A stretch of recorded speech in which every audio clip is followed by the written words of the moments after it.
हाय दोस्तों। Exam paper में fill in the blanks के क्वेश्चन आते हैं वोकैबुलरी के, जो कि सब्जेक्ट कौन कोड के अंतर्गत माने जाते हैं। ये जो छोटे छोटे रिक्त स्थान के पूर्ति के प्रश्न आते हैं, उनमें थोड़ा सा अगर हम ध्यान रखें तो 100% सही कर सकते हैं। हम 100% मार्क्स ला सकते हैं। तो आज हम इस वीडियो में ऐसी ट्रिक्स का इस्तेमाल करेंगे और ऐसे टिप्स बताऊंगा जिससे आपको रिक्त स्थान भरने में बहुत ही आसानी रहेगी। कब, क्या और कैसे भरना है, ये सारी बातें मैं बताऊंगा।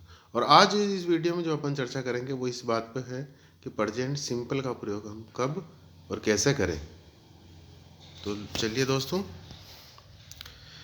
अगर वाक्य में daily, always, ever, everyday, never, ever, usually, generally, सेल्डमली, openly, regularly शब्द आते हैं इंग्लिश के वाक्य में, है ना, तो आपको प्रेजेंट सिंपल भरना है। और प्रेजेंट सिंपल का अर्थ है वर्ब की फर्स्ट फॉर्म भरना है। और एक और बात जो है ध्यान देने योग्य है वो यह है कि थर्ड पर्सन सिंगुलर यानी कि ही सी इट के कर्ता होने पर आपको वर्ब की फर्स्ट फॉर्म के साथ में एस या ई एस जोड़ना है। अगर आप ऐसा कर देते हैं तो आपके 100% मार्क्स मिल लेंगे।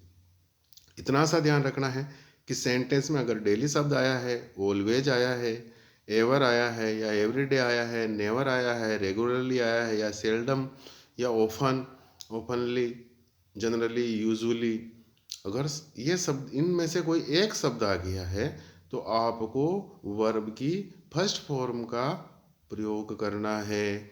और सब्जेक्ट अगर ही सी इट है तो वर्ब की फर्स्ट फॉर्म के साथ में एस या ई एस लगाना है।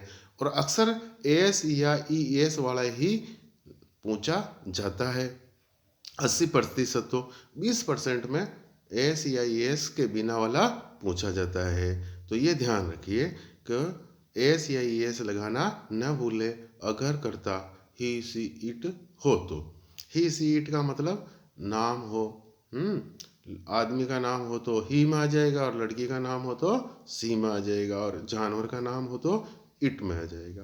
तो ऐसी स्थिति में व्यक्ति, स्त्री और जानवर का कर्ता होने पर आपको वर्ब की फर्स्ट फॉर्म के साथ में एस या ई एस लगाना है, बाकी अन्य के साथ में नहीं लगाना है। ध्यान रखिए इस बात का।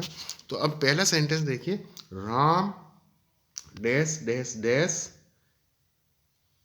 कोष्टक गो टू स्कूल डेली। अब देखिए इस वाक्य में डेली शब्द आया है, और डेली शब्द आने का मतलब है, जैसा कि मैंने आपको टिप्स में बताया है कि डेली शब्द आते ही आपको क्या करना है, प्रेजेंट सिंपल की फर्स्ट फॉर्म का प्रयोग करना है। और प्रेजेंट सिंपल में कौन सी फॉर्म का हम लेते हैं, फर्स्ट फॉर्म। चूंकि Ram third person singular he see it में आएगा, इसलिए वर्ब के साथ में एस या ई एस लगाना भी जरूरी है। इसलिए ब्लैंक में क्या आएगा, गो के साथ में ई एस लगाए तो क्या आएगा, गोज।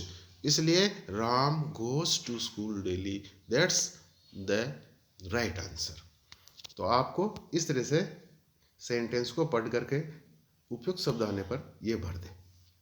अब दूसरा देखिए, ऑलवेज आने पर तो दे ऑलवेज डैश डैश कोष्टक में ईट है ए मैंगो इन द मॉर्निंग। अब देखिए ऑलवेज शब्द आ गया इसमें, तो ऑलवेज शब्द आते ही आपको प्रेजेंट सिंपल की फर्स्ट फॉर्म का प्रयोग करना है, प्रेजेंट सिंपल भरना है। तो प्रेजेंट सिंपल का मतलब ही फर्स्ट फॉर्म है, और क्योंकि प्रेजेंट सिंपल में फर्स्ट फॉर्म का ही प्रयोग किया जाता है। अब चूंकि अपने इस जस्टिफाई किस आधार पर किया, ऑलवेज के आधार पर। इस सब सेंटेंस में ऑलवेज शब्द आ गया है, इसका मतलब आपको प्रेजेंट सिंपल भरना है। और प्रेजेंट सिंपल भरना है इसका मतलब क्या है, वर्ब की फर्स्ट फॉर्म भरना है। अब चूंकि यहाँ पर जो सब्जेक्ट है वो क्या है, द है। द है जो वो क्या है, प्लूरल है। तो प्लूरल होने की वजह से यहाँ पर हम ईट के साथ में एस या ई एस नहीं लगाएंगे। तो वर्ब की फर्स्ट फॉर्म का प्रयोग करना है। तो डैश ब्लैंक में अपन को क्या भरना है, केवल ईट, जो जैसा कोष्टक में है वो का वही अपन को उठा के यहाँ ब्लैंक में भरना है। तो सही उत्तर आपका इसमें क्या होगा, eat. They always eat a mango in the morning. That's your the right answer. अब नेक्स्ट देखिए आप, एवरीडे।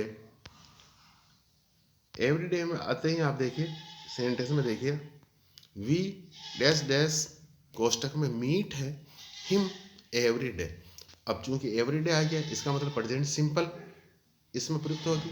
प्रेजेंट सिंपल की वर्ब ही प्रयुक्त की जानी है ब्लैंक में। तो क्या भरेंगे आप, मीट। ब्लैंक में अपन को क्या भरना है, मीट, और ये आपका सही उत्तर हो जाएगा। नेक्स्ट देखिए,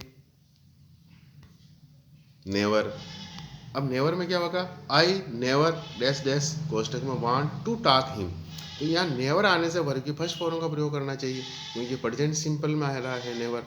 तो आपको ब्लैंक में क्या भरना है, वांट भरना है, क्योंकि ये थर्ड पर्सन आई क्या है, थर्ड पर्सन सिंगुलर नहीं है, ये फर्स्ट पर्सन सिंगुलर है, इसलिए हम एस या एस नहीं लगाएंगे। केवल third person singular he it होने पर ही अपन एस या एस लगाएंगे। ये आपके जहन में बिठा लीजिए अच्छी तरह से। तो सही उत्तर इसमें वांट ही भरना है अपन को। अब इस तरह से आप